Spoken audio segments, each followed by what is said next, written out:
여러분, 믿음에 있어서 제일 중요한 것 중에 하나는 뭐냐면 우리가 뭘 믿고 있느냐, 믿음의 대상이 중요한 문제라는 거예요.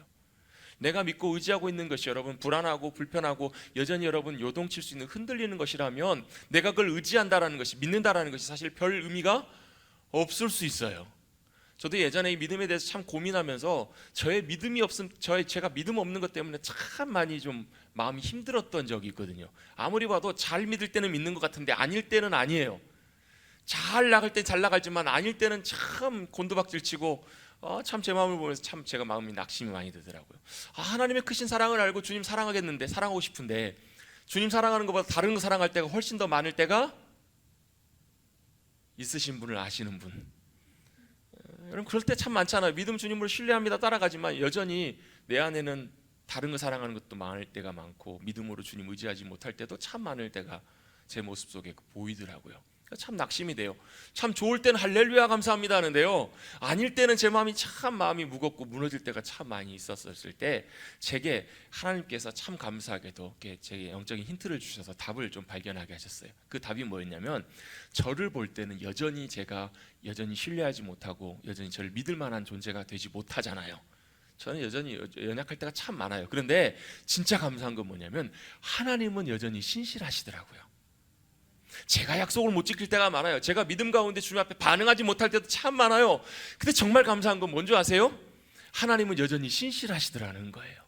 하나님은 신실하신데 얼마만큼이요? 영원토록 변치 않으시더라는 거예요. 뭐가 변치 않으세요? 그 신실하심이, 우리에게 하신 그 언약과 약속이, 저와 여러분이 심지어 언약과 약속을 지키지 못할 때에도 누구는요? 하나님은 반드시 지키시는 분, 그분이 바로 우리 하나님 아버지시기 때문에, 그분의 사랑이 영원토록 변치 않는 분, 어떻게 알아요? 우리 방금 찬양대 찬송으로 고백했잖아요. 영원히 변치 않는 그 크신 사랑, 여러분 그게 얼마나 감사한지 몰라요. 우리의 사랑은 변할 때가 있어요. 어떻게 사랑이 변하니? 우리의 인생의 사랑은 변할 때도 있고 마음이 요동칠 때도 참 많아요. 넘어질 때도 많고요, 올라갔다 내려갔다가, 여러분 얼마나 롤러코스터처럼 올라갔다 내려갈 때 갈 때 많아요. 아닌 것처럼 그러고 계시지 마시고요, 그럴 때가 참 많잖아요. 그런데 누구는요? 하나님은, 그 하나님의 사랑은 영원토록 신실하게 변치 않으시기 때문에 우리가 그 주님을 신뢰하고 믿고 의지할 수 있는 거예요. 여러분 우리 자신을 보지 마시고 여러분 변치 않는 신실하신 주님께 우리의 믿음의 시선을 두실 수 있게 되기를 다시 한번 주님의 이름으로 축복합니다. 그게 진짜 믿음이라는 거예요. 진짜 우리의 믿음은 뭐냐면 나를 신뢰하고 내 상황을 보는 것이 아니라 영원토록 변치 않은 하나님이 신실하시다라는 것, 변하지 않으신다라는 것, 여전히 그분이 나를 사랑하시고 기뻐하신다라는 것, 그걸 보고 그 주님 앞에 나아가는 것, 그게 진짜 믿음입니다. 할렐루야. 이 믿음이 저와 여러분 가운데 부어질 수 있게 되기를 다시 한번 주님의 이름으로 축복합니다. 그렇다면 여러분 그 주님을 신뢰하고 믿는다면 그분이 행하시는 계획과 선하신 뜻도 온전하게 귀하게 선하게 우리 가운데 역사하실 거라는 것을 동시에 믿는 거예요. 뭘 믿는다고요? 주님의 선하심을 믿고, 그러하기 때문에 주님의 뜻과 계획과 인도하심도 선하시다라는 것을 믿는 것. 여기까지는 다 좋아요. 근데 문제가 있어요. 뭐가 문제예요? 근데 우리는 실제로는 그렇게 믿고 고백하지만 더 중요한 게 뭐냐면 내 뜻이 더 중요할 때가 많아요. 내 뜻, 내가 원하는 것, 내가 기대하고 바라는 그 계획이 내게 훨씬 더 소중하게 더 여겨질 때가 참 많아요. 앞으로는 안 그러는데, 겉으로는 안 그러는데, 그걸 어떻게 하냐면 내 뜻이 좌절돼 보면 알아요. 내 뜻이 좌절되거나 내 계획과 뜻대로 내 일이 진행되지 않을 때, 여러분 그럴 때 어떤 일이 벌어져요? 그럴 때 마음이 심란합니다. 그렇죠? 내 뜻대로 내 계획대로 안 되면 마음이 심란하고요, 복잡해져요. 걱정이 생겨요. 염려가 생겨요. 또 어떻게 해요? 낙심이 돼요. 절망이 될 때가 있어요. 왜? 내 뜻대로 안 되면. 그렇잖아요 여러분. 내가 원하는 대로 일이 안 되면 마음이 영 복잡하지 않으세요 여러분? 저만 그런가 봐요. 오늘은 다들 이렇게 협조를 안 해주시려고 마음을 단단하게 먹고 오신 것 같은데요. 여러분 그럴 때가 참 많아요. 내 뜻대로 일들이 잘 되지 않으면 혼란스럽고 복잡해져요. 마음이 참 낙심하고 여러 가지로 참 염려와 근심이 참 많이 와요. 그런데 여러분 그때는요, 그 순간만큼은 우리가 하나님을 알고 믿고 살아가는 사람이나 하나님을 전혀 모르고 살아가는 사람들이나 다 똑같아요. 내가 하나님을 믿고 신뢰하고 살아간다고 하면서도 내가 내 주님을 믿습니다라고 살아가면서도요, 여러분 그 순간만큼은 여러분 다 똑같다라는 거예요. 그래서 여러분 때때로 사람들은 사람 때문에 원망하고요, 환경 때문에 마음이 무너질 때가 참 많아요. 그래서 하나님 심지어는요, 하나님과 사람을 향해서 원망하고 탄식도 해요.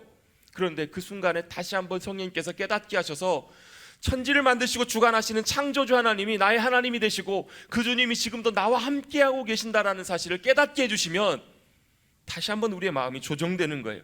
여전히 그분의 말씀이, 그분의 손길이 나를 붙잡고 계신다는 것을 성령님을 통해서 깨닫게 되고 주님이 비춰주시면 문제가 외부에 있는 것이 아니라, 그 일에 있는 것이 아니라, 그 사람 때문에가 아니라 바로 어디에 있다라는 걸 깨닫게 하시냐면 나에게 있다라는 것을 알게 하세요.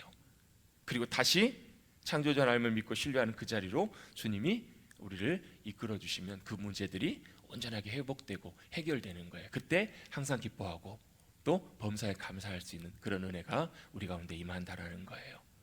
여러분, 바로 그 주님을 신뢰하고 믿음으로 나가시는 저와 여러분 되시기를 다시 한번 주님의 이름으로 축복합니다. 우리의 길이 막힐 때, 우리의 계획대로 뜻이 진행되지 않을 때, 여러분 그때는요 다시 한번 우리의 믿음의 눈을 들어 주님을 보셔야 될 때예요. 왜요? 주님이 다시 새로운 길로 인도하시려나 보다, 다른 계획과 뜻이 있으신가 보다, 다른 은혜로 주님께서 우리를 붙잡기를 원하시나 보다, 이런 하나님의 선하신 계획과 뜻이 우리를 위해서 예비되어 있기 때문에 그래요. 여러분, 그럴 때도 감사하시고 아닐 때도 감사하시는 귀한 믿음의 백성들이 되시기를 간절히 바랍니다. 여러분, 단순히 우리의 삶이 여러분 막힌다고 해서 낙심할 것이 아니라 온전히 우리의 삶을 새롭게 놀랍게 인도해 주실, 새롭게 산 길을 열어주시는 주님을 기다려야 될 때가 바로 그 순간이라는 거예요. 그것으로 인해서 우리의 믿음의 눈을 들어서 없어져 버릴 이 땅에 헛된 것들을 바라보는 우리의 인생이 아니라 영원토록 영원한 가치, 영원한 귀한 것들을 바라볼 수 있도록 주님이 우리의 삶을 인도해 가심을 우리는 깨달아야 될 줄로 믿습니다. 그래서 영원한 것들에 소망을 두고 살아가는 것, 그것을 향해서 우리를 주님이 부르고 계신다는 거예요. 참 감사하게도 지난주에 하나님께 저희 가정에 큰 선물을 주셨습니다. 큰 기쁨을 주셨습니다. 근데 제가 지난주에 참 사실 좀 마음이 좀 조마조마하기도 했어요. 어떻게 주님께 선하게 인도해 주겠지 하면서도요. 왜 그런가 봤더니 금요일부터 저희 아내가 배가 이제 뭉치기 시작해가지고 스스로 이제 진통이 좀 시작됐거든요. 토요일 날 저녁에 저희 아내한테 연락이 왔어요. 좀 본격적으로 많이 뭉치는데 뭐가 문제예요? 주일날 오전에 애가 태어나면 참 곤란한 문제예요. 주일날 오전에 진통이 오면 제가 예배 인도하다가 갈까요? 갈 수가 없잖아요. 제 아내가 운전해서 가든지 택시를 타고 병원을 가든지 해야 돼요. 더 큰 문제가 하나 있어요. 보호자가 있어야 되는데 보호자가 없잖아요. 제가 안 가면 서울에서 장모님 모셔야 되는데 최소한 2-3시간은 걸리니까 참 사실은 곤란하고 난처할 수 있는 상황이었는데 하나님께서 토요일날 진통이 오게 하셨는데 감사하게 본격적인 진통은 주일날 지나고 월요일날 새벽부터 오게 하시더라고요. 그래가지고 월요일날 새벽부터 진통하다가 월요일날 오전에 병원 가서 오후에 이제 감사하게 아이를 출산을 하게 됐어요. 그러니까 월요일날 아이 낳고 수요일날 오전에 태어나니까 전체 전혀 사실 주말에 주일날 태어나게 돼도 복잡할 일이잖아요. 근데 참 하나님께서 참 모든 것들을 잘 선하게 인도해 주신 것 같아요. 또 여러 가지 필요들과 여러 가지 상황들을 적절하게 공급해 주시고 인도해 주셔서 개인적으로 참 이제 감사하기도 했습니다. 물론 가장 감사하고 기뻐할 일은 물론 하나님께서 선물을 주신 그것이 가장 큰 기쁨이고 감사할 일이지만 제가 이 말씀을 드리는 것은 이유가 있어요. 하나님께서 때때로 어떨 때는 참 선하게 순탄하게 우리의 삶을 인도해 주실 때도 있어요. 그런데 그렇지 않을 때도 있어요. 내 생각이나 내 계획 말고 다른 방법으로 주님께서 인도해 주실 때도 있어요. 그런데 여러분 그것은 여러분 우리의 생각 속에 잠깐 접어두십시다. 잠깐 접어두시고요. 우리는 뭘 신뢰해야 하는 거예요? 주님은 우리의 상황과 형편을 아시고 가장 선하고 귀한 일들로 인도해 주실 주님이시라는 것을 신뢰하고 나가는 그 믿음 안에 우리가 나가기를 주님이 원하시는 거예요. 여러분 믿음 가운데 주님은 역사하시기 때문에 믿음으로 주님을 신뢰하고 나갈 때 앞이 보이지 않아도 아무것도 우리 앞에 놓여지는 것이 없어도 우리 앞에 붙잡을 만한 것이 아무것도 없어도 주님께서는 그 믿음을 통해서 반드시 우리의 삶 가운데 역사하신다라는 거예요. 우리가 지난주에 말씀을 통해서 귀신 들려서 고통받고 있는 간질병처럼 고통받고 있는 아들을 둔 아버지가 예수님께 나온 사건들을 우리가 한번 살펴봤어요. 그 사건이 우리에게 말씀해 주시는 내용이 뭐예요? 믿음으로 주님이 역사하실 수 있다라는 것. 제자들도 친히 주님을 믿는다고 했지만 실제로는 그들의 삶에 주님이 자신들을 통해서 자신에게 주신 능력을 통해서 주님이 역사하실 거라는 것을 전적으로 주님을 신뢰하지 못했던 거잖아요. 그 아버지는 어때요? 그 아버지는 할 수 있거든 고쳐주십시오. 여전히 그의 마음과 중심과 믿음의 시선은 어디가 있었는가?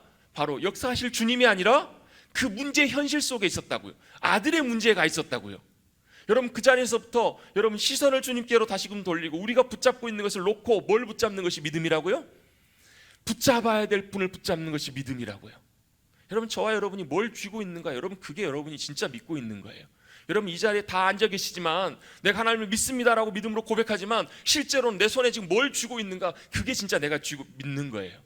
때때로 어떨 때는요, 실제로 우리 돈이 우리에게 훨씬 더 힘이 될 때도 있고, 때때로 어떨 때는 내 어떤 계획이나 내 생각들이나 내 잘 갖춰진 것들이 내가 의지하고 붙잡고 있는 것일 수도 있다라는 거예요. 때때로 어떨 때는요, 내 자식이 그걸 수도 있어요. 내가 사랑하고 의지하고 붙잡고 있는 것, 그게 내가 신뢰하고 믿음으로 의지하고 있는 것일 수 있다라고요. 여러분 그것을 놔야 정말로 우리가 붙잡아야 하는 그 주님을 붙잡게 되고, 그것이 진정한 믿음이라고요.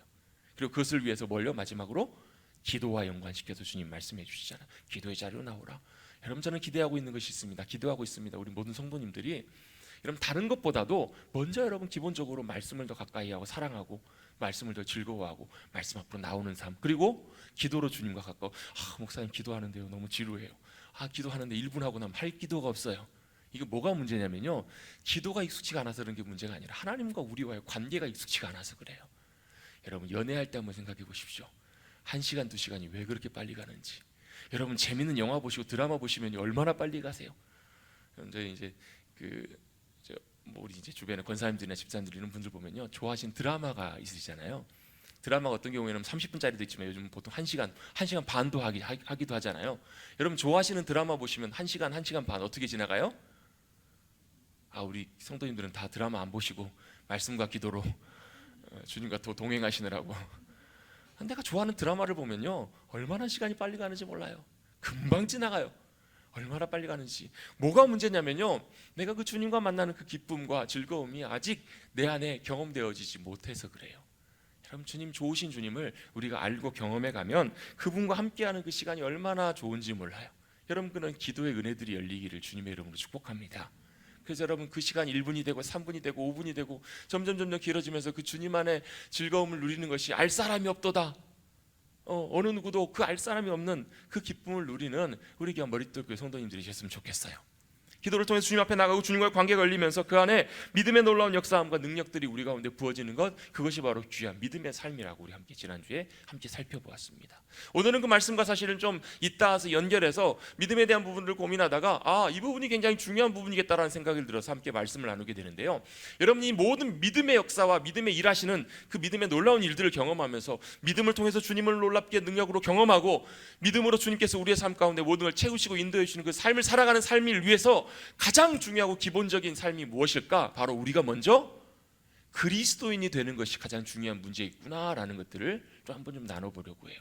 여러분 우리가 하나님을 믿고 신뢰하는 믿음의 자리에 나가기 위해서는요, 제일 먼저 중요한 것이 바로 뭐냐면 내가 그리스도인인가? 내가 바로 믿음의 하나님의 백성인가? 먼저 그것을 살펴보고 점검해 볼 필요가 있다는 거예요. 여러분 그 문제가 해결되지 않으면 아무리 주님을 믿고 신뢰하려고 해도 이건 온전한 믿음으로 주님을 신뢰할 수가 없어요. 여러분 옆집 아저씨 믿을 수 있습니까? 옆집 아저씨 믿을 수 있으세요? 아니에요. 여러분 마치 그것과 비슷해요. 여러분 근데요, 내 아버지는 요즘 물론 여러분 부자지간에도 지난주에 목욕탕 이야기처럼 못 믿을 그런 관계이기도 하지만, 여러분 정말로 우리가 하나님을 믿고 신뢰하기 위해서는요, 제일 먼저 가장 우선시되는 부분이 뭐냐면 하나님과 나와의 관계가 내가 과연 하나님의 자녀이고 하나님이 내 아버지신가? 바로 이 믿음의 문제들을 점검해 볼 필요가 있다는 거예요. 내가 하나님의 백성 그리스도인이 되었는가 아닌가부터 점검해 볼 필요가 있어요. 제가 왜 이렇게 하나님의 말씀을 나누는가? 여러분 이 가운데 계신 분들 중에서는 내가 하나님의 자녀됨을 분명히 믿고 확신하고 믿음 안에서 거듭나신 분들도 계세요. 그런데 생각보다 많은 분들이 내가 진짜 그리스도인인가? 라고 의문을 가지시는 분들이 생각보다 있으시더라고요. 내가 어떻게 그리스도인이 되었는가? 내가 어떻게 예수님 하나님의 자녀가 되었는가? 이것들을 잘 모르시는 분들이 계세요. 또 모호하게 알고 계시는 분들이 계세요. 목사님 저 세례 받았는데요. 내가 세례 받았는데 또 내가 주님 교회 등록하고요, 머릿돌 교회 지금 쭉 출석하고 있는데 심지어는요 10년 20년 교회 다니고 있는데요. 이래서 내가 그리스도인이 되었을까? 여러분 세례 받고도 여러분 진정한 그리스도인이 아닌 경우들도 있습니다. 보통 이제 그걸 폄하하는 것들은 아니지만 그런 분들 계시거든요. 군대 세례 받았는데요. 군대에서 받았는데요. 군대에서는 세례를 진중 세례식을 할 때 어떨 때는요, 심지어는 막 인원을 할당을 해가지고 인원을 다 모아냅니다. 저 절에 다니는데요. 잔소리 말고 따라와 해가지고 수영장에서 어떤 친구들은 제 여름에 군대를 입대했는데 세례식이 뭔데? 그랬더니 이게 물에 들어가는 거야. 그랬더니 가겠다는 거예요. 왜 그런가 봤더니 더운 여름이니까 시원한 수영장물에 한번 들어가 보고 싶다고. 또 결정적인 이유가 뭐예요? 초코파이 먹으려고. 그래요. 딸려 나와가지고 세례받는 친구들도 있어요. 그것도 참 큰 은혜이고 그걸 통해서 주님이 역사하시기도 하세요. 근데 세례의 진정한 의미는 바로 우리의 믿음의 고백이고, 주님을 나의 구주로 영접하고 내가 하나님의 거듭나는 자녀로 거듭나는, 그게 세례의 의미라면, 여러분 이 과정들이 되지 않는 분들은 사실 세례를 받았지만 그것을 다시 확인할 필요가 있다는 거예요. 내가 신앙생활 잘하고 있으니까, 또 심지어는 이런 분들도 계세요. 내가 성도답게 살려고, 그리스도인으로 살려고 열심히 노력하고 있기 때문에 내가 이쯤 되면 그리스도인이 되지 않았을까라고 생각하는 분들도 계시더라고요. 그런데 여러분, 이런 분들의 문제가 하나 있습니다. 이런 분들은 뭐냐면, 내가 어떨 때 보면 그리스도인 같고 하나님의 자녀 같은데 어떨 때 보면 긴가민가 할 때가 있어요. 어떨 때 보면 내가 하나님의 자녀가 아닌 것처럼 생각되고 느껴질 때도 있더라고요. 상당히 많은 경우에. 여러분, 바로 우리 하나님의 자녀가 되는 것, 하나님의 자녀가 되는 권세를 주님께서는 오늘 본문 말씀을 통해서 분명히 말씀해 주고 계십니다. 바로 뭐라고 말씀하시는가? 12절 말씀입니다. 암송하고 계신 분들 계실 텐데 한번 같이 한 목소리 한번 읽어보겠습니다. 시작.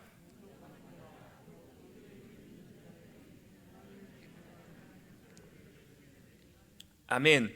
영접하는 자 곧 그 이름을 믿는 자들에게는 하나님의 자녀가 되는 권세를 주셨다라는 거예요. 하나님의 자녀가 되는 것, 그리스도인 되는 것, 그건 바로 영접하는 것, 곧 그 이름을 믿는 자들에게 그 권세를 주셨다라고 성경은 오늘 우리에게 분명히 말씀을 해주십니다. 자, 뭘 영접했다는 말씀인가? 그 앞에 9절부터 말씀해 보시면 세상에 빛이 있었다라고 말씀을 하세요. 그 참빛이 있었는데 그 빛이 어떤 빛인가? 바로 세상을 만드실 때부터 있었고 세상의 모든 것들이 그로 말미암아 지은 바 되었다라고 말씀을 하세요. 그 빛은 누구냐면 주님의 빛이세요. 주님이 빛이 되십니다. 여러분, 천지를 만드실 때 세상을 하나님께서 어떻게 만드셨냐면 말씀으로 창조하십니다. 아멘. 네, 조금 이제 더우시니까, 이제 날씨가 더워지니까 좀 환기도 시키는 의미에서 여러분, 하나님께서 말씀으로 천지를 창조하셨습니다. 아멘. 감사합니다. 여러분, 아멘이라는 말은 믿고 동의한다라는 말이거든요. 저도 그렇게 믿습니다. 그렇게 될 줄로 믿습니다. 여러분, 하나님께서 말씀으로 천지를 창조하셨다면 여전히 지금도 주님께서 말씀하시면 그 일들이 실제로 나타나고 이루어지고 역사함을 입을 줄로 믿습니다. 예수님께서 나사로가 병들어서 죽어간다라는 소식을 예수님이 들으세요. 그리고 그곳으로 가시려고 하시는데 바로 안 가시고 이틀 동안 지체를 하고 가세요. 이틀 있다 가십니다. 여러분, 죽어가는 사람에게 하루라는 시간은 굉장히 소중하잖아요. 굉장히 급박한 시간이잖아요. 여러분, 마르다와 마리아의 입장에서 보면 예수님께 빨리 좀 예수님 와주세요. 우리 오라비 나사로가 죽어가요. 예수님 도와주세요라고 구했을 때 예수님이 더디 오시면 마리아와 마르다의 마음이 어땠을까요? 여러분, 혹시 119 불렀는데 119 빨리 안 왔을 때 답답한 적 경험해 보신 적 있으세요? 막 사람이 쓰러져서 죽어가는데 차가 빨리 안 와요. 그때 그 심정이 어떠하셨을까요? 예수님이 그러신 거예요. 바로 안 가세요. 바로 안 가시고 이틀이나 시간을 일부러 기다렸다 가세요. 그렇게 하시면서 일부러 예수님께서 이런 말씀하십니다. 이 일은 하나님의 놀라운 영광과 역사하심들을 나타내기 위함이시다라고 말씀을 하세요. 그러면서 예수님이 덧붙여서 출발하시면서 무슨 말씀하시냐면, 이제 나사로가 뭐라고 말씀하세요? 잠들었다. 그랬더니 제자들이 그러면 예수님 가서 깨우면 되겠네요. 그랬더니 그게 아니고 죽었다라는 것을 예수님께서 잠들었다라고 말씀하세요. 왜요? 예수님이 실제로 가셔서 죽은 나사로를 살리시기 위해서, 깨우시기 위해서. 자, 예수님이 일부러 의도적으로 늦게 가신 이유는 바로 뭐냐면 예수님의 말씀의 권세가 죽은 나사로를 향해서 나사로야 나오너라 말씀하셨을 때 그 말씀대로 죽었던 나사로가 살아 일어나는 것들을 주님이 보여주시려고 그렇게 늦게 가셨다라는 거예요. 여러분, 이것이 바로 말씀의 권세입니다. 여러분, 지금 우리 살아가는 이 시대 가운데서도 주님 말씀하시면 그 말씀의 권세가 우리 가운데 실제로 나타나는 것을 여러분 믿으십니까? 여러분, 믿게 되시기를 주님의 이름으로 축복합니다. 그것이 여러분, 저와 여러분의 믿음이에요.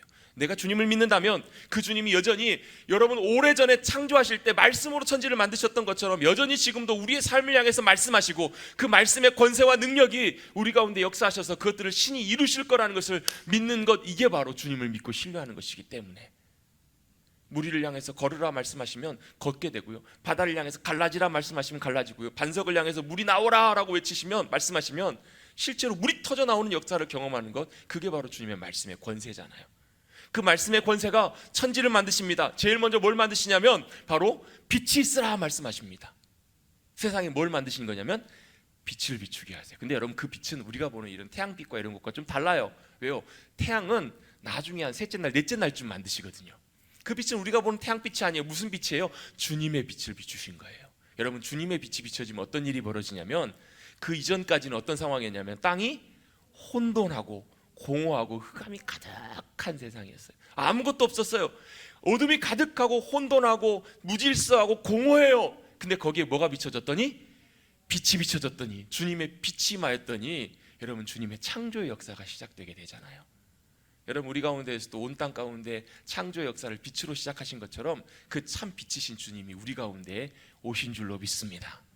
이 땅에 오셨다라는 거예요. 그 빛이 이 땅에 오셨는데 어느 땅이에요? 자기 땅 자기 백성에게 오셨는데 그들이 어떻게 해요? 11절에 보시면 자기 땅에 오매 자기 백성이 영접하지 아니하였다라고 말씀하고 있어요. 뭘 안 했다고요? 영접하지 않았다라는 거예요. 그런데 12절에 보시면 영접하는 자 나오는데 그 앞에 원래는 뭐가 들어가 있냐면 그러나라는 단어가 원래 포함이 되어 있어요. 대라는 헬라어가 들어있는데 그러나가 포함되어 있는 거예요. 왜요? 왜 그러나가 들어있을까요? 빛이 임하였는데 사람들이 영접하지 않았기 때문에. 그런데 그러나 그 빛을 영접하는 자는 어떻게 된다고요? 하나님의 자녀가 되는 권세를 주셨다라고 말씀하고 계시는 거예요. 우리가 하나님의 자녀가 되는 것은 바로 무슨 비결인가? 바로 영접한다라는 거예요. 여러분 영접한다라는 말이 무슨 말인가요? 그 신약 성경에도 보면요, 영접한다라는 말이 헬라어로도 여러 가지 다른 표현으로 사용되고 있는데 여기서 우리 사용하는 이 영접한다라는 말은 다른 데 쓰이는 말은 예를 들면 뭐 누가 방문했을 때 사도가 방문했을 때 영접했다. 또 뭐 그 삭개오가 예수님이 지나가시는 길에 만나서 예수님을 영접해서 집으로 모셔드렸다.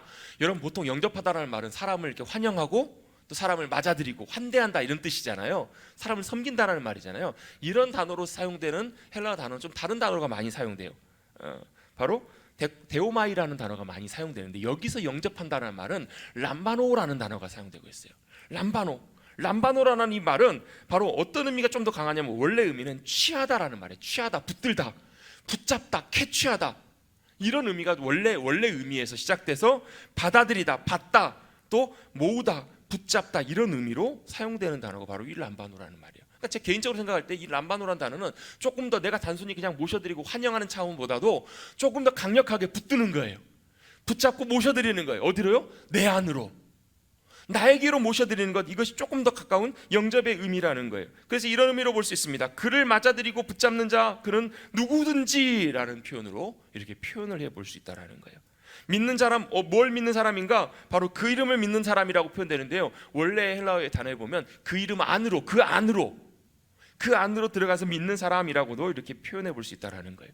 여러분 영접한다는 것은 이런 의미입니다. 그 안으로 들어간다는 것이고요, 그 주님을 내 안으로 모셔드린다는 거예요. 여러분 내 안으로 주님을 모셔드리기를 주님의 이름으로 축복합니다. 여러분 모셔드리신 분은 감사하십시오. 왜요? 내가 그 주님을 모셔드리고 영접한 사람은 하나님의 자녀가 되는 권세를 주셨다라는 거예요. 특권이라는 거예요. 특권. 여러분 이것은요 어디서부터 온 것인가? 13절 말씀도 같이 한번 읽어보겠습니다. 한번 읽습니다. 시작.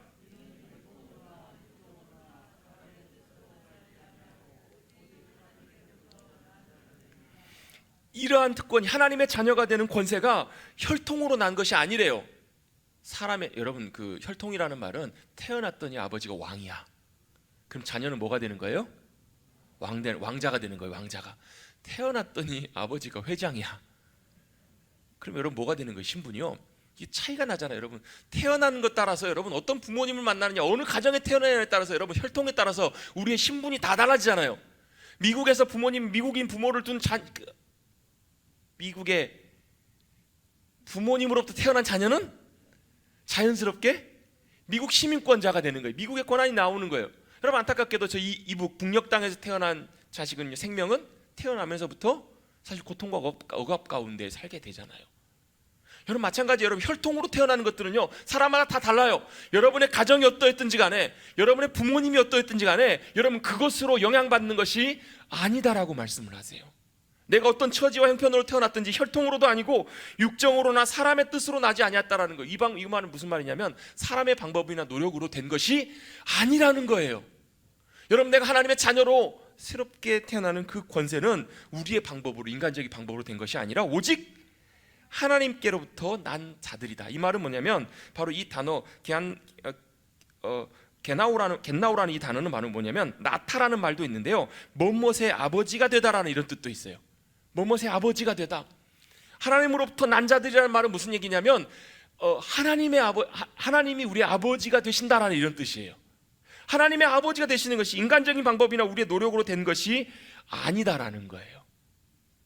여러분, 내가 예수님을 영접하고 모셔드리고 그 안으로 들어가고 그 이름을 믿음으로 말미암아 하나님의 자녀가 되는 권세가 누구로부터 온 것이냐면 나로부터 온 것이 아니라 하나님께로부터 온 것임을 여러분 인정하시고 믿으시기를 주님의 이름으로 축복합니다. 그 말은 즉슨 뭐냐면 우리가 노력한다고 되는 것이 아니라는 거예요. 우리가 힘쓰고 애쓰고 노력한다고 되는 것이 아니라요, 뭐 하는 거예요? 그 주님을 나의 주님으로, 나의 구주로 영접하고 모셔드리고 받아들이고 붙잡는 거예요. 그 주님을 나의 주님으로 모셔드리고 내 안으로 들어오시옵소서라고 초대하는 거예요. 그렇게 내가 그 주님을 나의 구원자로, 나의 주님으로 모시고 믿음으로 영접하게 될 때 바로 그 영접하는 것을 통해서 하나님의 자녀가 되는 놀라운 역사를, 권세를, 특권을 주님께서 우리에게 주셨다라는 거예요. 여러분, 주님이 우리의 구원자가 되어주십니다. 이 말은 무슨 의미냐면 주님이 바로 하나님의 자녀가 될 수 있는 모든 일들을 주님이 다 행하시고 역사하셔서 우리에게 그 특권을 우리에게 주셨다라는 거예요. 여러분, 하나님이 주시면 우리는 어떻게 하면 돼요? 받으시면 돼요. 받으시면 돼요. 왜? 주님이 다 그 일을 이루셨기 때문에. 주님이 십자가에 돌아가실 때 마지막 하셨던 말씀이 바로 이거예요. 다 이루었다. 여러분, 다 이루었다라는 말은 뭐냐면 다 계산하셨다라는 거예요. 다 값을 치르셨다라는 거예요. 다 값을 치르면 뭐 하면 돼요? 받으면 돼요. 엊그저께도 제가 잠깐 식사하러 갔는데요, 식당에 갔더니 식사를 다 마치고 일어나려고 봤더니 같이 식사했던 분 중에 한 분이, 아시는 분이, 지인분이 뒤에 계셨어요.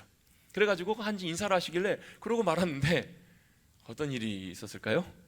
나가시면, 제가 그분을 몰라요. 제가 그분을 잘 모르는 분이에요. 근데 그분이 나가시면서 밥값을 계산하고 가신 거예요. 얼마나 죄송스럽기도 하고 감사하기도 하든지. 어떻게 했을까요? 감사히 잘 먹었습니다. 감사히 잘 받았어요. 물론 이제 나중에 가셔서 이제 또 이렇게 하신 것 같기는 해요. 근데 어쨌든 간에 중요한 건 뭐냐면 그분이 값을 치르시면 제가 값을 치를 필요가 없어요. 주님이 바로 우리의 구원자가 되셨다는 얘기는 뭐냐면 바로 우리를 구원하시기 위해서 주님이 치르실 모든 것들을 다 해결하셨다라는 거예요. 여러분, 뉴욕에 가보면 뉴욕에 공항이 3개가 있다고 합니다. 저도 뉴욕은 못 가봤어요. 가까운 근처까지는 한번 가본 적이 있는데 뉴욕에 공항이 3개가 있는데 그 유명한 공항이 뭐 JFK가 아니라 JF 케네디 공항이 하나 있고 국제선 공항이 하나 있고 또 잘 알려지지 않는 그 국내선 공항이 하나 있는데 라과디아 공항이라는 공항이 있다고 합니다. 근데 이 공항이 여러분 아마 뭐 수년 전에 여러분 그 사건 기억나실 거예요. 미국에서 비행기가 이 공항에서 이륙을 했는데 새 대가 엔진에 부딪혀가지고 엔진에 불이 나가지고 비행기가 갑작스럽게 그 옆에 있는 허드슨 강으로 불시착했던 사건. 근데 진짜 그 기장이 침착하게 대응을 해서 한 사람도 이렇게 희생자 없이 비행기가 이렇게 착륙했던 그 사건 혹시 기억나시나요? 벌써 한 10년 다 된 10년 넘은 일인 것 같은데요. 허드슨 강에 착륙했던 그 사건, 영화로도 만들어진 그 사건인데 그 비행기가 이륙했던 공항이 라과디아 공항이에요. 근데 이 라과디아 공항이 사람 이름인데 이 라과디아라는 사람이 여러분 잘 아시는 분이세요? 케네디는 아시잖아요. 링컨을 아시잖아요. 근데 이 사람은 우리가 잘 모르는 분인데 왜 공항이 3개밖에 없는데 3개에 그 이름을 따서 지을 만큼 그 공항에 이름을 붙일 만큼 그런 사람이었을까? 이분이 원래 판사 출신인데 이분이 1930년도에 그 미국의 대공황 시절에 판사를 지내고 있을 때 야간 법정에서 야간 판정을 하고 있을 때 한 사람이 이렇게 법정으로 이렇게 끌려왔어요. 봤더니 한 노파가 빵을 훔치다가 붙잡혀가지고 그 주인에 의해서 고발을 당해가지고 법정까지 끌려오게 된 거예요. 웬만하면 참 어려워 보이고 힘들어 보이는 그 노파니까 좀 용서해주면 좋겠는데 이 판사가 아무리 설득을 해도 이 주인은 고소를 취할 마음이 없는 거예요. 그래가지고 이분에게 어쩔 수 없이 재판장이 판결을 내려야 되는데 어떤 판결을 내렸는가?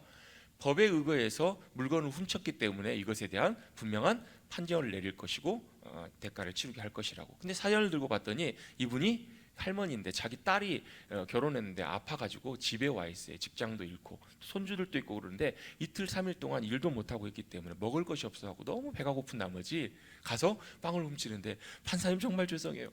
제가 훔쳐야 되지 않는다는 걸 알지만 그 순간에는 아무것도 보이지 않고 빵밖에 보이지 않아서 그렇게 훔치게 됐노라고. 그런 사정을 그렇게 얘기를 하면서 하소연을 하는 거예요. 여러분이 만약에 판사님이셨으면 어떻게 하셨을 것 같으세요? 선처를 또 구하니까 우리가 그걸 참작을 해서 또 용서해 줄 수도 있었겠죠. 그런데 그 판사님은 어떻게 판결하셨냐면 법대로 정확하게 판결을 하신 거예요. 법대로 정확하게 판결하시면서 벌금형을 내린 거예요. 벌금 10달러. 그 당시에 10달러는 굉장히 큰 돈이었다고 합니다. 벌금 10달러를 판결을 내리고 어떻게 하셨냐면 자기 주머니에서 지갑에서 돈 10달러를 꺼내가지고 벌금을 대신 내준 거예요. 그리고 그 주변에 있는 모든 사람들에게 당신들도 이 어려운 형편에 있는 처지를 사람을 돌아보지 않았던 책임이 있기 때문에 다 같이 벌금을 내라고.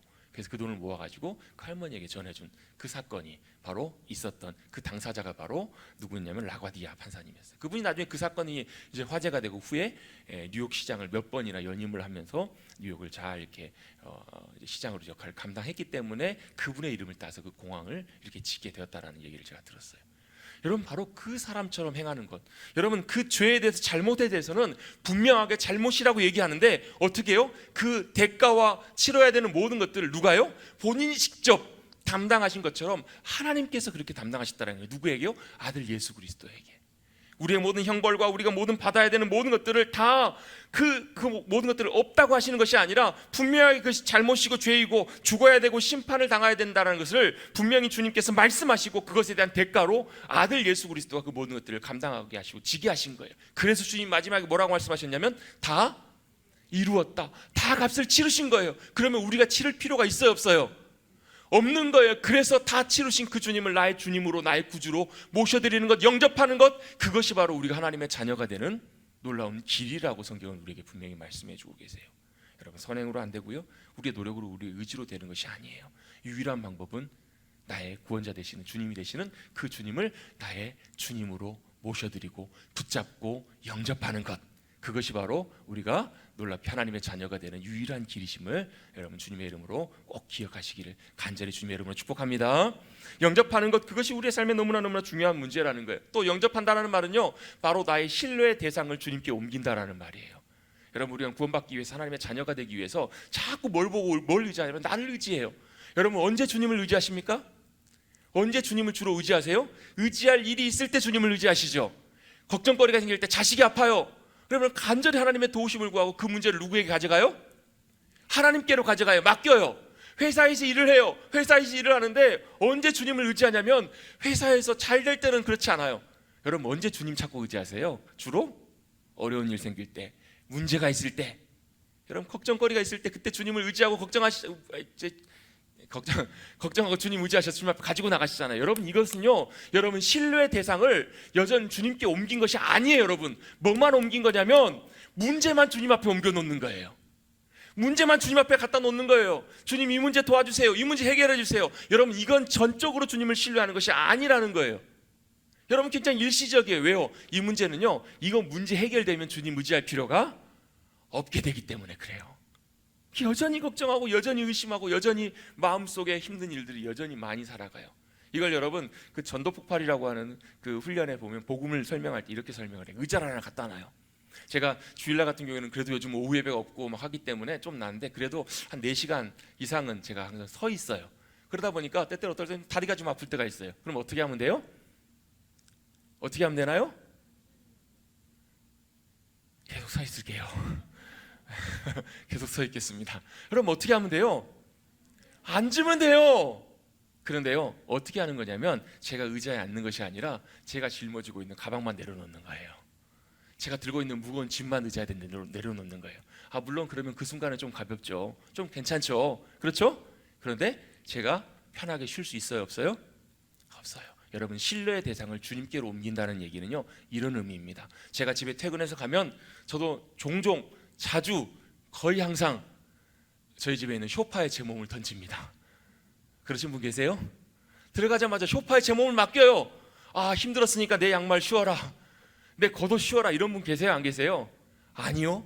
짊어지고 있는, 심지어 어떨 때는 가방을 그대로 짊어진 채 제가 무거운 거 들고 있는 거 그대로 어떻게 제 마음속에 짊어지고 있는 마음의 문제와 걱정과 근심을 다 짊어진 채로 제 몸을 소파에 던지는 거예요. 제 몸을 침대에 던지는 거예요. 여러분 이것이 신뢰의 대상을 주님께 옮기는 의미예요. 여러분 문제만 옮기는 것이 아니라 내가 의지할 것만 맡기는 것이 아니라 내 전 존재를 주님께 맡기는 것, 나를 던지는 것, 누구에게요? 주님께로 던지는 것, 이게 여러분 주님을 영접한다라는 믿음의 의미라는 거예요. 여러분 내 전 존재를 던지고 맡기면요 얼마나 편안한지 몰라요. 얼마나 마음에 큰 평화가 기쁨이 있는지 몰라요. 여러분 주님을 신뢰하시고 믿음으로 영접하시고 주님께 나의 신뢰 대상을 옮기시고 맡기시는 우리 귀한 믿음의 백성들 되시기를 주님의 이름으로 축복합니다. 여러분 내가 쥐고 있는 것들만 맡기지 마시고 내 문제만 맡기지 마시고 내 전 존재를 주님께 던지시는 거예요. 여러분 집에 가셔서 숙제 하나 내드리겠습니다. 소파 없으신 분은 어쩔 수 없지만 소파 없으신 분은 이불이라도 깔아놓으시고 침대가 있으시면 침대 가셔도 좋고 소파 있으신 분들은 집에 가셔서 제일 먼저 여러분의 몸을 한번 맡겨보십시오. 여러분의 전 존재를 여러분 던져보십시오. 여러분 저도 물을 참 좋아하는 편인데요. 수영 좋아하시는 분들은요 육지가 좋으세요? 물이 좋으세요? 우리 이 권사님 물이 좋으세요? 육지가 좋으세요? 물이 정말 좋으시죠? 왜요? 물은요 들어가면 나를 맡길 수 있거든요. 그럼 다 맡기는 거예요. 내 전 존재를 전부를. 여러분 그것이 바로 주님을 신뢰하는 것이고 신뢰의 대상을 옮기는 것임을 기억하시고 그렇게 주님께 맡기고 나가시는 저와 여러분 되시기를 주님의 이름으로 축복합니다. 아멘. 그렇게 주님을 신뢰하고 의지하고 믿음으로 맡기고 나가실 때 주님이 우리 가운데 오셔서 빛으로 역사해 주세요. 빛으로 역사하실 때 어둠은 떠나갑니다. 우리의 모든 결박과 우리의 모든 매여있는 모든 것들은 바로 다 깨어지는 거예요. 그래서 여러분 예수님 영접한다는 것, 내 안에 모셔드린다는 것은 여러분 마치 여러분 집안에 캄캄해요. 요즘 커튼이 너무 좋아가지고 암막 커튼 이런 것도 되게 많아서 커튼 딱 쳐버리면 햇빛이 일절 안 들어오는 것도 참 많잖아요. 근데 그럴 때 어떻게 해요? 커튼을 쫙 걷으면 빛이 찬란하게 들어오는 것처럼 저와 여러분의 마음의 커튼문을 활짝 여시고 예수 그리스도 빛이신 그분을 영접하시고 모셔드리셔서 내 안에 비추시는 찬란한 빛을 누리며 살아가시는 저와 여러분 되시기를 다시 한번 주님의 이름으로 축복합니다. 그 빛이 우리 가운데 역사하실 때 여러분 얼마나 우리 마음속에 큰 빛이 그 빛이 우리 가운데 놀랍게 역사하시는지 몰라요. 어둠이 떠나가고 깨어지고 또 우리의 모든 혼돈과 무질서함과 공허함이 다 사라지기 시작하고 거기에 하나님이 주시는 참된 평안과 질서와 인도하심이 우리 마음속에 부어지기 때문에 그래요. 그것이 바로 주님을 영접하고 하나님의 자녀가 되는 놀라운 길이고 방법이라는 거예요. 다시 한번 우리 믿음으로 고백하고 있습니다. 영접하는 자 곧 그 이름을 믿는 자들에게는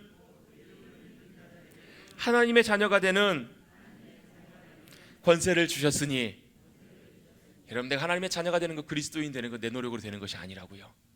바로 내 주님을 영접하고 내 주님으로 구주로 영접하고 모셔드릴 때 바로 하나님의 자녀가 되는 권세, 특권이 우리 가운데 주어진다는 거예요.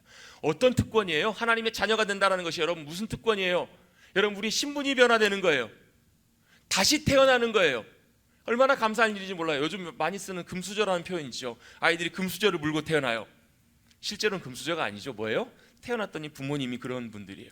그래서 얼마나 많은 백그라운드와 좋은 것들을 누리며 살아가는지 몰라요. 근데 여러분 세상에서는 금수저가 복이라고 하지만 우리의 일생 살아가는 가운데 우리의 인생에서 세상에서 받을 수 있는 복 중에서 가장 큰 복이 바로 뭐냐면 같이 한번 고백해 보겠습니다. 하나님의 자녀가 되는 복. 여러분 세상에서 받을 수 있는 누릴 수 있는 복 중에서 제일 큰 복이 바로 뭐냐면 하나님의 자녀가 되는 복이에요. 그게 그런가 보다 그러시는데 여러분 하나님의 자녀가 되는 복이 여러분 우리에게 얼마나 큰 복인지 몰라요. 왜요? 하나님이 우리를 자녀라 불러주세요. 나를 자녀라고 부르세요. 왜? 자격 없는 나를, 도저히 하나님의 자녀 될 수 없는 나를 향해서 하나님께서 뭐라고 나를 불러주시냐면 너를 하나님의 자녀라고 불러주세요. 그리고 하나님이 그 자녀를 보시면서 기뻐하세요. 얼마나 기뻐하신지 몰라요. 죄송합니다. 제가 아마 한동안은 그 얘기들 계속 할 것 같아요. 팔불출이라고 놀리셔도 어쩔 수가 없습니다. 하나님께서 제 가정에 참 큰 선물을 주셨는데요. 참 볼 때마다 참 기뻐요. 밥 먹으러 한 번씩 들어가서 보고 나올 때마다 발이 잘 안 떨어져요. 조금씩 봐요. 또 저희 아내를 또 얼마나 사랑하는지, 아이가 얼마나 귀찮게 하는지 몰라요. 아이가 태어나서 할 수 있는 게 아무것도 없더라고요. 제가 보니까요. 그 이전에는 산후조리원에도 있었고 처갓집에서 제가 태어나자마자 그때부터 잘 못 봤는데 이번에는 태어난 날부터 계속 봤어요. 아이가 하는 건 딱 하나밖에 없어요. 눈도 안 떠요. 입만 오물오물거려요. 빨리 달라는 거예요. 달라고 하다가 잘 졸리면 자고 먹고 자고 그거밖에 없어요. 아내가 항상 막 2시간 3시간마다 자다가 계속 깨가지고 아이에게 이제 젖을 공급해 줘야 돼요. 근데요 육신으로는 그렇게 힘들고 피곤하지만 바꿀 수 없는 큰 기쁨이 있어요. 그게 바로 뭐예요? 자녀를 통해서 누릴 수 있는 기쁨이에요. 여러분 하나님께서 우리를 보실 때마다 그렇게 기뻐하신다라는 거예요. 우리를 보실 때마다 다들 실감이 안 나시는 것 같은데 손주라도 보십시오. 여러분 가셔서 보시고 안 되신 분, 아직 안 늦은 분이 계시면 지금이라도 여러분, 그러면 주님의 그 마음을 좀 더 알게 돼요. 그 주님의 기쁨이 어떤 그 기쁨인지, 우리를 하나님의 자녀 삼으시고 우리를 보실 때마다 하나님께서 얼마나 기뻐하시는지, 그 기쁨이 어떤 기쁨인지를 주님께서 우리에게 알게 해주신다라는 거예요. 너무너무 기뻐하시기 때문에 여러분, 그 기쁨 가운데 뭐 하세요? 사랑으로 희생하고 헌신하는 것이 전혀 아깝지 않으세요. 전혀 여러분, 그것이 손해도 아니고 힘들지도 않아요. 여러분, 그 자녀가 아무리 여러분이 부모를 힘들게 해도 정말로 자녀가 그 부모의 기쁨이라면 몸은 힘들지 모르지만 희생을 마다할 부모가 별로 많지 않을 거예요. 왜요? 자기 자녀이기 때문에. 바로 여러분, 저와 여러분이 누구예요? 하나님의 자식이기 때문에, 자녀이기 때문에. 여러분, 한 목사님이 예전에 한 그 아이를 데리고 이제 제주도 여행을 가셨다는 거예요. 30개월밖에 안 되는 아주 어린 아이였는데 한번 보여주고 싶어서 목사님이 아들만 데리고 이제 제주도를 가셨는데, 제주도 같이 여행하시는 분들과 함께 일정을 따라가다 보니까 그날 일정, 마지막 날 일정이 뭐였냐면 한라산 등반하는 코스였었어요. 그래서 이제 본인은 어차피 아이가 있으니까 한라산 정상까지 못 가고 그냥 갔다가 그냥 돌아와야 되겠다라고 생각을 하고 아침에 출발을 했는데, 문제가 하나 생겼어요. 문제가 뭐였냐면, 그 버스가 올라가셨다가 내려오시는 분들 기다릴 때까지 오후 5시까지 거기에만 중간에 있는 거예요, 산중턱에. 그러니까 얼마나 5시까지 기다릴 수도 없잖아요, 아침 9시부터. 그래서 이 목사님이 아이를 데리고 그냥 앞에나 이렇게 좀 걸어야 되겠다, 차 안에만 있을 수 없으니까 해서 조금씩 걷다 보니까, 산책하다 보니까 이제 조금씩 올라가다가 힘들면 내려와야지 라는 마음으로 걷기 시작을 했는데, 사람들이 이제 중간에 내려오는 사람들을 만나는 거예요. 근데 표정을 봤더니 아무리 봐도 저분들은 정상까지 갔다 온 분이 아니더라는 거예요. 표정에 나와요. 왜? 어떤 표정이 나와요? 뭔가 아쉽고, 뭔가 찝찝하고, 뭔가 좀 그런 서운한 그런 표정들이 다 비춰지잖아요. 그 얼굴을 보니까 무슨 마음이 들어요? 힘들어도 그래도 정상까지는 한번 가봐야 되겠다라는 생각이 드는 거예요. 근데 문제는 뭐예요? 이 아이가 문제인 거예요. 제대로 잘 걷지도 못하는 30개월 되는 아이를 어쩔 수 없어서 목사님이 안고 산을 이제 등반하기 시작하신 거예요. 안았다가 힘드니까 업었다가 안 되니까 목마도 태웠다가, 얼마나 힘든 일이에요. 혼자 가도 어려운 일인데, 또 더더군다나 등산 준비를 전혀 안 하고 가셨어요. 그냥 구두 신고 그냥 평범한 옷 입고 가셨는데 얼마나 힘드셨을까요? 옆에 계신 분들이 거들어준다고 같이 좀 들어주고 하셨음에도 불구하고, 옆에 아무리 등치 큰 분들이 들어줘도 아이 여러분 안고 등산하는 게 어렵잖아요. 한 10분 20분 하다 보면 다시 아버지에게 돌려주고. 근데 그 아버지는요, 체격도 호리호리하신 목사님인데, 그분이 왕복 등산 8시간 9시간을 한라산 정상까지 올라갔다 내려오셨대요. 왜 그렇게 하셨을까요? 자기 아들이기 때문에, 자기 아기이기 때문에. 그것 때문에 발이 다 부르트고 몸이 막 몸살이 나가지고 며칠 동안 고생하셨음에도 불구하고 그렇게 하셨던 이유는 자기 아들이었기 때문에. 자기 아들이었기 때문에 기꺼이 이걸 감내하고 헌신하고 희생하는 것, 그건 정상적인 일이었다라는 거예요. 여러분, 마찬가지로 내가 하나님의 자녀가 되었기 때문에 하나님이 나를 기뻐하신다는 의미는, 하나님이 나를 기뻐하시기 때문에 기꺼이 내 모든 희생, 하나님의 희생과 헌신과 모든 것들을 마다하지 않으시고 우리를 위해서 다 내어주신다라는 거예요. 그래서 여러분, 실제로 다 주셨잖아요. 누구까지요? 소중한 아들 예수 그리스도까지 우리를 위해서 내어주시잖아요. 여러분, 하나님의 아들 예수 그리스도까지 우리를 위해서 내어주셨다면, 그 하나님은 우리를 위해서 우리가 필요하고 모든 것들 다 채워주시고 공급해 주실, 우리를 위해서 희생해 주시고 헌신해 주실 하나님이심을 우리가 믿어야 될 줄로 믿습니다. 왜요? 하나님이 자녀들을 보면서 기뻐하시기 때문에. 우리는 사랑받는, 기쁨받는 자녀가 되었기 때문에, 자격도 없지만 조건도 없지만 하나님은 우리를 그렇게 불러주신 거예요. 아이가 태어나면 그 아이가 이쁘지 않아요. 별로 이쁘지 않아요. 안 이뻐요. 근데요, 기뻐요. 왜요? 내 자식이면 기쁘고 사랑스러운 것처럼, 마찬가지로 하나님께서도 우리를 하나님의 자녀 삼으시고 그렇게 기뻐하시고 그렇게 즐거워하시며 모든 희생과 헌신도 마다하지 않으신다라는 거예요. 그래서 하나님이 우리의 아버지 되시면요, 우리가 언제나 다시금 돌아오면 우리를 영접해 주시는 아버지이세요. 언제든지 돌이켜서 그 주님을 찾고 구하면, 여러분 성경에 보면 유명한 사건 있잖아요. 탕자 이야기 있잖아요. 탕자가 아버지를 떠나요. 아버지의 모든 재산을 다 말아먹어요. 아버지에게 큰 손해를 끼쳐요. 그런데 아버지께로 돌아왔더니 아버지가 어떻게 해요? 그 아들을 다시 아들 삼아주세요. 다시 영접하시고 복권시켜 주시는 거예요. 왜요? 뭐 때문에요? 정말 큰 손해를 끼쳤음에도 불구하고 그것과 상관없이 그 아들이 했던 것 딱 한 가지밖에 없어요. 아무것도 아버지를 위해서 한 것은 하나도 없어요. 뭐만 했어요? 자신이 잘못을 깨닫고 아버지께로 돌아온 것밖에 없어요. 깨닫고 돌이켰더니 아버지는 아무런 조건도 없이, 그 돌이킴이, 아버지께로 돌아왔던 그 사건이, 바로 그 일이 아버지와 관계를 온전하게 회복하게 해주잖아요. 여러분, 언제든지 주님 앞에 돌아가면 우리 주님은 우리를 받아주시고 맞아주시고 우리를 하나님의 자녀로 다시금 회복시키시고 세워주실 줄로 믿습니다. 여러분, 탕자의 집의 진짜 탕자는요 사실 둘째 아들이 아니었잖아요. 첫째 아들이잖아요. 아버지의 마음을 몰라주는 첫째 아들.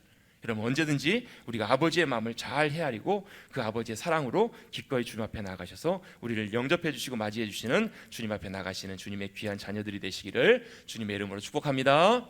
마지막으로 하나님의 자녀됨의 놀라운 특권은 우리를 하나님의 나라의 유업으로 인도해 주신다라는 거예요. 우리의 삶이 끝났을 때 누가 우리의 삶을 책임져 주세요? 우리 아버지께서 우리를 아버지의 품으로 하나님의 나라로 우리를 영접해 주시고 인도해 주실 줄로 믿습니다. 우리 삶을 책임져 주신다는, 예수님께서도 돌아가실 때 내 영혼을 아버지 손에 의탁합니다. 같이 한번 고백해 보겠습니다. 내 영혼을 아버지 손에 의탁합니다. 맡겨드립니다. 여러분, 저와 여러분이 마지막 믿음으로 돌아가시기 직전에 할 수 있는 고백이 이 고백이 되시기를 간절히 바랍니다. 내 영혼을 맡겨드립니다. 내 삶을 맡겨드립니다. 내 전 존재를 맡겨드립니다. 믿음으로 고백하며 살아갈 때 우리가 죽은 다음에 가게 될 하나님의 나라뿐만 아니라 이 땅 이곳에서도 하나님의 나라를 맛보며 누리며 살아가는 귀한 은혜가 우리 가운데 부어지게 될 줄로 믿습니다. 그것이 바로 하나님의 자녀로 살아가는 놀라운 믿음의 삶입니다. 우리 앞에 모든 어둠의 성벽들이 무너지고 여리고성이 무너지고 모든 얽어매고 있는 모든 것들이 완전히 무너지고 하나님의 놀라운 영광 가운데 하나님의 나라를 맛보며 누리며 살아가시는 주님의 귀한 자녀들이 되시기를 다시 한번 주님의 이름으로 축복합니다. 영접하는 자, 곧 그 이름을 믿는 자들에게는 하나님의 자녀가 되는 권세를 주셨으니, 여러분, 예수 그리스도를 나의 구주로 주님으로 영접하고 모셔드리셔서 하나님의 자녀가 되는 놀라운 특권과 은혜를 누리며 살아가시는 저와 여러분 되시기를 다시 한번 주님의 이름으로 축복합니다. 기도하겠습니다.